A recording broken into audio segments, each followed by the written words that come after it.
가처분과 본안소송이 보통 연계되어 있는 경우가 많습니다. 그럼 두 개를 통칭해서 소송이라고 부르기도 하는데요. 본안소송은 6개월에서 1년이 걸리는데 가처분 신청은 빠르면 3개월, 늦어도 6개월 안에 끝나요. 그래서 이 본안소송까지 가는데 기다릴 수 없을 경우에 가처분 신청을 제기하는데, 그렇기 때문에 이 두 개를 동시에 제기하는 경우도 많고.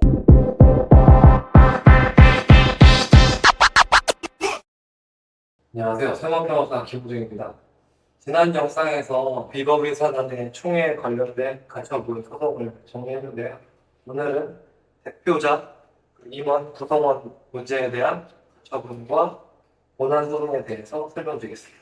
간단하게만 짚고 넘어갈게요. 한마디로 말해서 비법의 사단은 단체로서의 실질을 가지는 것이고 하나의 주체로 인정된다. 이 모임이 단체로서의 단체성을 인정받고 하나의 주체가 된다면 이 100명이 아닌 어떤 모임이라는 이름으로 소송의 원고나 피고가 될 수 있습니다. 그런 게 법적으로는 가장 중요한 부분이고요. 이제 이 총회에 관련된 소송을 말씀드렸으니까 대표자 임원 구성원 세 가지에 대해 말씀드릴게요.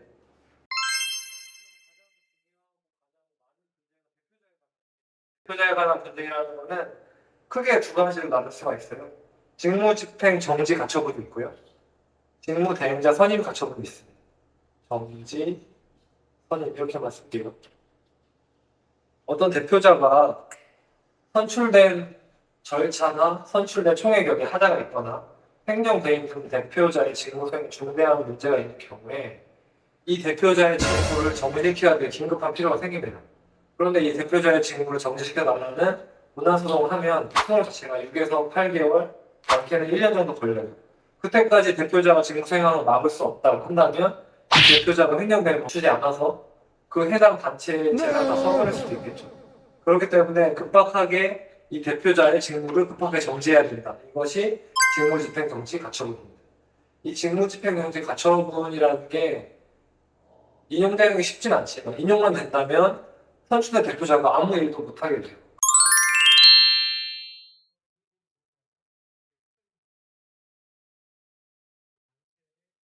대표자가 어떤 심각한 일을 해서 그것을 직무를 정지시킨다는 게 되게 쉬운 일이 아니고 되게 중요한 쟁점이에요. 직무집행정지 가처분 소송이 되게 많이 분쟁이 되고 저를 찾아오신 분이 되게 많다 말씀드리고, 두 번째로는 직무대행자 선임 가처분인데 이게 같이 연동됩니다. 보통 연동되는데 기존의 대표자 직무를 정지하면 그 대표자를 대신할 누군가 필요하잖아요. 보통은 직무집행 정지 및 직무대행자 선임 가처분 해가지고 이 두 개를 묶어서 소송을 제기합니다. 직무대행자 선임 가처분은 대표자의 직무가 정지되면 업무 공백이 생기니까 법원이 직무대행자를 선임하도록 해달라는 것을 법원에 청구하는 절차인데요. 직무정지 가처분 및 직무대행자 선임 가처분 인용이 되면 법원이 여러 가지 절차를 통해서 따로 직무대행자를 선임합니다. 이 법원이 선임한 대행자는 단체의 통상사무만 처리할 수 있다는 특징이 있는데 이것도 알아두시면 좋을 것 같아요.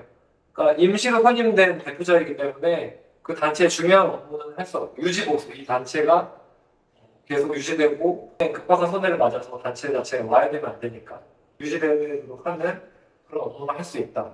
그것이 통상사무라고 부릅니다.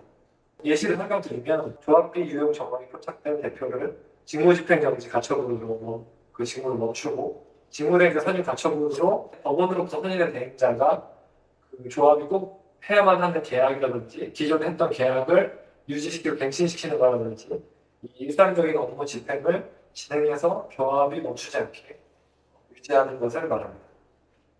대표자 관련 가처분은 이 두 가지를 알아두시는 게 좋고요. 특정 단체의 구성원 지위를 보전 확인해달라는 취지의 가처분이 이제 구성원 관련 가처분입니다. 이런 가처분은 재개발자금조합이나 지역주택조합에서 제기하는 경우가 많습니다. 조합원 지위를 긴급하게 보전 확인해야 될 보전의 필요성이 가장 핵심의 쟁점이 되는데요.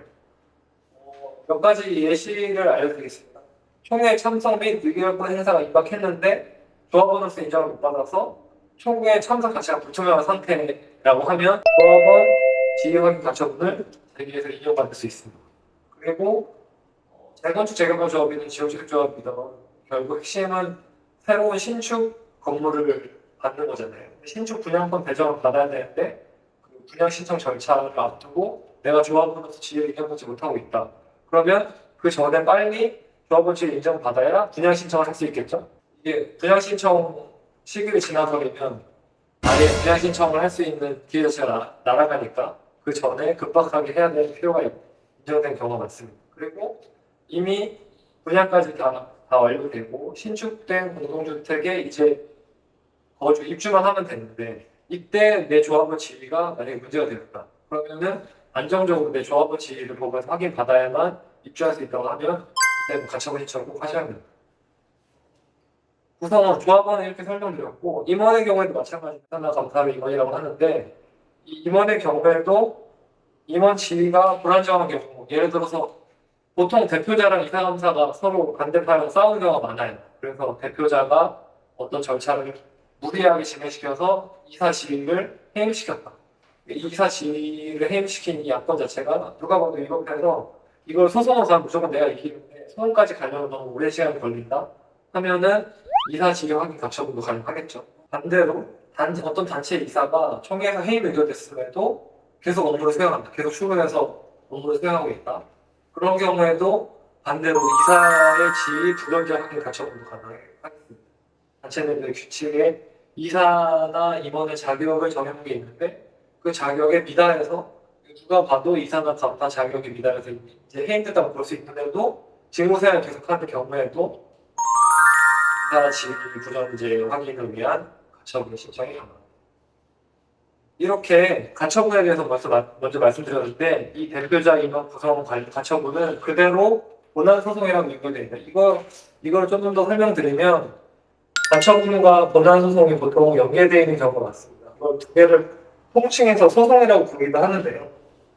본안소송은 6개월에서 1년이 걸리는데 가처분 신청은 빠르면 3개월, 늦어도 6개월 안에 끝나요. 그래서 이 본안소송까지 갔는데 기다릴 수 없을 경우에 가처분 신청을 많이 제기하는데 그렇기 때문에 이 두 개를 동시에 제기하는 경우도 많고 이것만 제기하는 경우도 있고 본안만 제기하는 경우도 있고 크게 세 가지 경우가 있는데 아까 말씀드린 것처럼 가처분은 기록상에서 임시로 효력을 멈추는 건데 사안의 시급성 때문에 가처분으로만 가는 걸 제외한 나머지는 본안소송으로 변환해서 청구가 가능합니다. 예를 들어서 총회결의 효력정지 가처분은 총회결의 무효 확인 청구 소송에 의한 본안소송의 형태로 존재하고요. 직무집행정지 가처분은 대표자지 부존재 확인 소송이라는 본안소송의 형태로 존재합니다.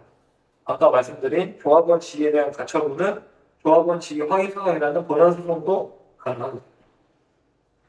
아까 말씀드린 것처럼 때로는 본안소송만 제기하는 게 유리할 수도 있고 때로는 가처분만 제기하는 게 유리할 수도 있고 때로는 둘 다 제기하는 게 유리할 수도 있는데 이것은 구체적인 사실관계가 다르기 때문에 이건 전문 변호사의 상담을 받으셔야 됩니다.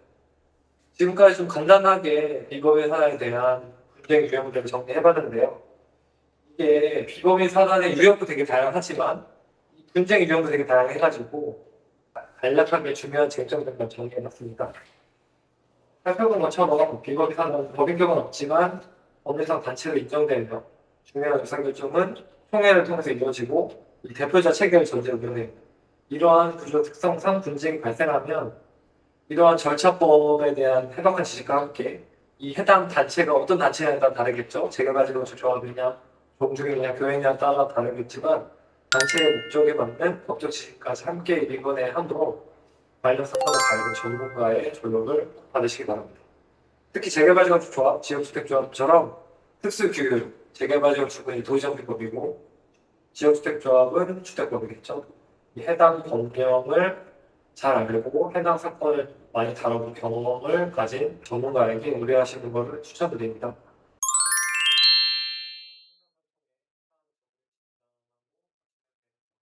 지금까지 세방 변호사 김우중이었습니다. 감사합니다. 구독! 좋아요!